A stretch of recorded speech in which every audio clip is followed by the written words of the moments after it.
പരിശുദ്ധാത്മാവിന്റെ നാമത്തിൽ ആമേൻ. കഴിഞ്ഞ ദിവസം നാം വിശുദ്ധ കന്യക മറിയമിന്റെ സ്നേഹത്തെക്കുറിച്ചും ശുശ്രൂഷയെക്കുറിച്ചും പഠിച്ചു. ഇന്ന് നാം പഠിക്കാൻ പോകുന്നത് അവൾ പാടിയ ഒരു മനോഹരമായ ഗീതത്തെ പറ്റിയാണ്. ഇതിനെ മാഗ്നിഫിക്കറ്റ് ഓഫ് സെന്റ് മേരീസ് എന്ന് വിളിക്കുന്നു. അവൾ ദൈവത്തെ സ്തുതിച്ചുകൊണ്ട് ഇങ്ങനെ പാടി: എന്റെ ഉള്ളം കർത്താവിനെ മഹത്വപ്പെടുത്തുന്നു, എന്റെ ആത്മാവ് രക്ഷിതാവായ ദൈവത്തിൽ ഉല്ലസിക്കുന്നു.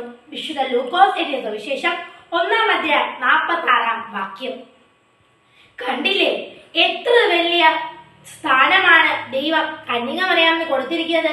എന്നിട്ട് അവളുടെ തനി അഹങ്കാരം പോലും കാട്ടിയിട്ടില്ല. അവൾ വിനയത്തോടെ നിന്ന് ദൈവസന്നിധിയിൽ പ്രാർത്ഥിച്ചു.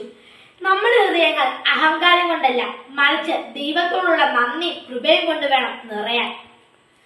ഓരോ ദൈവം തരുന്ന ഓരോ ചെറിയ അനുഗ്രഹങ്ങൾക്ക് പോലും നമ്മൾ നന്ദിയുള്ളവരായിരിക്കണം. പരിശുദ്ധ കന്യക മറിയമേ, നന്ദിയോടും വിനയത്തോടും കൂടി ദൈവസന്നിധിയിൽ പ്രാർത്ഥിക്കാൻ ഞങ്ങളെ സഹായിക്കണമേ. ആമേൻ.